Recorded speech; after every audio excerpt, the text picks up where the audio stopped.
Halo Rema, sahabat Rema, pemirsa Rema. Kita jumpa kembali dan hari ini kita masih dengan Bang Mario, Pastor Mario. Gimana Bang?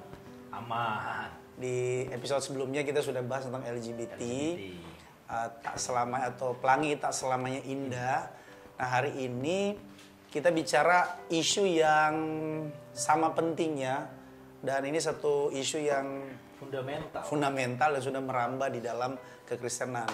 Bicara tentang Kristenan itu kan banyak warnanya saat ini. Nah, kadang-kadang kita nggak bisa bedain mana warna kekristenan yang sejati dan mana warna kekristenan yang palsu lah istilahnya, brother. Tapi sebelum lebih jauh aku nanya ke brother dan Bang Mario, kita masih kasih tahu lagi. Ya, kita masih dari tempat cozy di daerah Jakarta Selatan di Kebayoran Baru, yaitu di Bali Notes Terrace, brother. Yes. Jadi untuk teman-teman yang ada di Jaksel, silakan datang ke tempat ini untuk menikmati kopi, makanan-makanannya mantap-mantap. Oke, warna kekristenan yang sejati. Baru-baru ini kan viral, brother, di mana-mana. Khususnya di kalangan orang Kristen ya. Iya. Topik tentang atau gerakan Kristen progresif. Ya. Mereka pun menamakan diri mereka tuh Kristen. Ya. Dan memang Kristen tuh harus progresif. Nah, masalahnya progresif kemana nih, ya kan? Benar. Nah, mungkin dalam hal ini yang paling berkompeten dari kita berdua kalau bahas tentang ini, brother ini. Kita serahkan pada Kita serahin ke dia. Coba brother bisa kasih dulu pengantar terkait tentang sebetulnya Kristen progresif ini apakah ya baru sekarang ada atau memang sudah ada sejak dulu? Kan di Indonesia kan ada tuh influencer, tiktokers lah kita bilang, bahkan pendeta juga dia.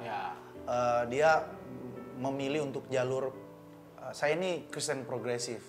Ada beberapa statement-statement dia yang kontroversial lah, yang tidak sesuai dengan tidak sesuai dengan Alkitab. Dan meledak. Lucunya, meledak. Banyak pengikutnya. Dan digandrungi ya, dan kadang-kadang orang nggak bisa bedain mana Kristen yang betul-betul sejati dan mana yang menurut kita ya progresif, tanda kutip palsu lah. Menyimpang. Coba bro, kasih pengantar soal dari mana sih Kristen progresif ini? Ya kalau kita bicara tentang sejarahnya kurang lebih di abad ke-20 lah. Terus kalau saya mau tekankan ya bicara tentang gerakan ini, sebenarnya tidak ada yang baru dari gerakan ini. Pandangannya itu kalau kita lihat pemahaman atau pandangan dari kaum liberalisme itu ada, bahkan spirit postmodernisme itu ada pada gerakan Kristen progresif. Misalnya kita pernah dengar mungkin Jesus Seminar, Yesus Sejarah, ya kan tokoh-tokoh mereka itu terang-terangan tuh menolak hal-hal yang kita yakini secara tradisional gitu loh. Misalnya Yesus itu adalah Allah, dia mati untuk menebus dosa kita, terus melakukan berbagai macam mujizat, itu ditentang sama mereka. Misalnya Rudolf Bultmann, ya kan seorang yang terkenal dengan istilah demitologisasi.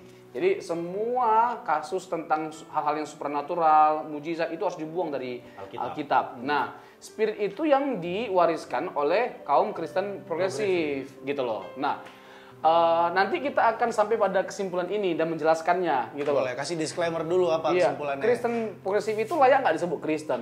Bagi kita sih enggak.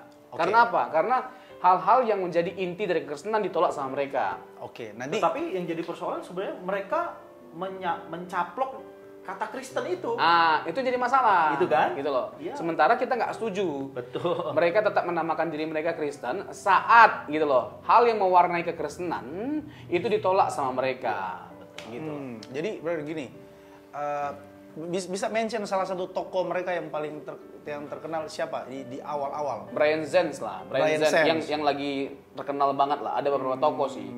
Ya, dan mereka-mereka ini punya pandangannya itu yang sangat vulgar sekali dan kontroversial. Misalnya gini, bagi mereka Yesus itu bukan mati untuk menebus dosa, tapi sebagai role model dalam hal pengampunan. Jadi kita harus belajar mengampuni seperti Yesus. Berarti ini ngeri-ngeri sedap ini. Yesus hanya dipahami sebagai model pengampunan. Iya, teladan pengampunan. Pertanyaannya, iya. Pertanyaannya bagi mereka itu Yesus mati karena apa? Karena mati menyampaikan kebenaran, menyuarakan kebenaran kepada para penguasa pada waktu itu. Makanya dibunuh dengan cara Hampir sama dengan Sokrates dong kalau kita belajar. Sokrates kan waktu itu mati minum racun karena dia menentang kebenaran umum pada saat itu. Ya. Jadi dia dihukum minum racun gitu. Kalau seperti itu, maksudnya tokoh yang agung Tuhan kita Yesus Kristus ini sama dong kematiannya di kayu salib itu dengan ya tokoh-tokoh moral pada umumnya. Iya. Jadi bagi kita Yesus mati sebagai korban untuk menebus dosa itu sebuah keyakinan yang kita ciptakan. Bagi mereka itu. Ya, justru pada waktu itu Yesus jadi korban. Sebenarnya hal yang Brother Robson sampaikan ini kan fundamental bagi iman Kristen. Iya. Kematian Kristus menebus dosa itu fundamental. Iya, makanya nanti kita mau tebus nih. mau kita bahas. Kita bahas oke sih. Iya kan? Terkait dengan tadi salib Yesus. Apakah memang salib Yesus itu bukan dalam konteks untuk menebus dosa, hanya dalam konteks untuk mengampuni? Nah, ini kan seram.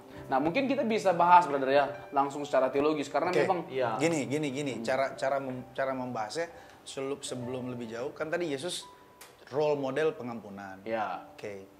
Which is dalam hari ini karena kita di Jakarta Selatan, kita harus pakai which is literally exactly, hopefully pembahasan kita ini bisa memberkati banyak orang. Nah, kita mulai dari yang paling esensial dulu. Terkait dengan kematian Kristus itu hanya sekedar role model untuk pengampunan. Ya. Sementara kita yang meyakini dalam konstruksi historis Yesus mati, tapi ada makna filosofis dan teologisnya juga. Dia mati untuk dosa-dosa kita kan. Ya. Nah, mereka nggak mengakui Yesus mati untuk dosa-dosa kita. Ya.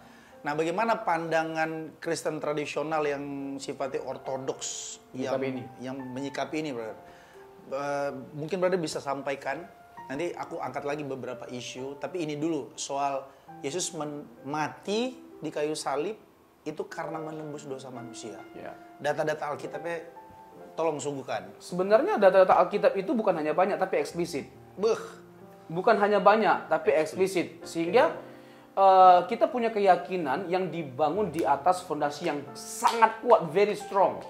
Terlepas dari nanti dalam tanda petik nih ya, banyak cacian, banyak hinaan, tuduhan terhadap keyakinan kita yang dalam tanda petik dianggap sebagai sebuah kebodohan, sesuatu yang memalukan tentang salib. Kita bisa bahas nanti kenapa Yesus harus mati menyelamatkan kita dengan cara disalibkan. Tapi pertanyaannya, mengapa sih, ya kan? Mengapa sih harus ada Yesus yang adalah Allah itu menyelamatkan kita datang ke dunia? Itu yang gak kalah penting sebenarnya. Nah, kita mulai dari kitab Kejadian. Kitab Kejadian pasal 3 itu kan menceritakan tentang kisah kejatuhan, brother.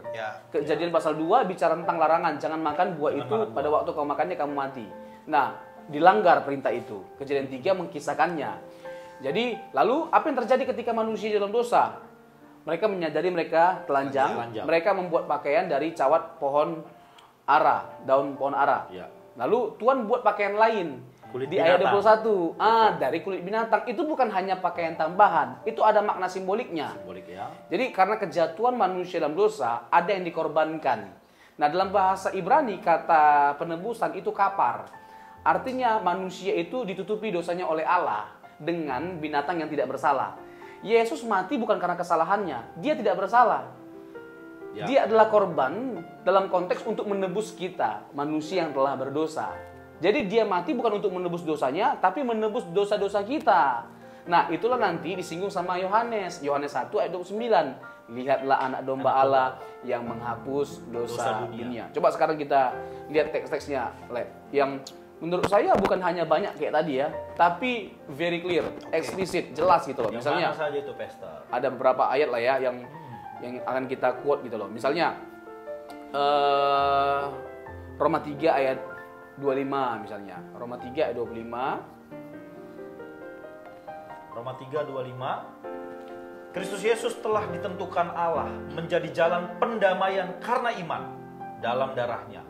Hal ini dibuatnya untuk menunjukkan keadilannya karena ia telah membiarkan dosa-dosa yang telah terjadi dahulu pada masa kesabarannya. Ya, itu kan jelas kan, eksplisit kan. Jadi Yesus Kristus telah ditetapkan oleh Allah sebagai jalan pendamaian. Artinya, bisa nggak ada pendamaian kalau Yesus tidak ada? Tidak mungkin.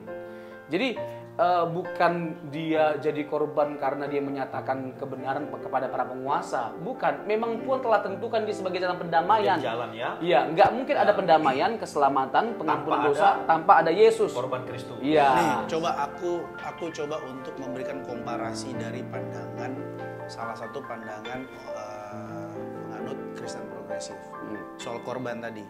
Namanya Rob Bell. Ya, dia Robson ya. Bukan Robson. Kalau Robson itu kan berada.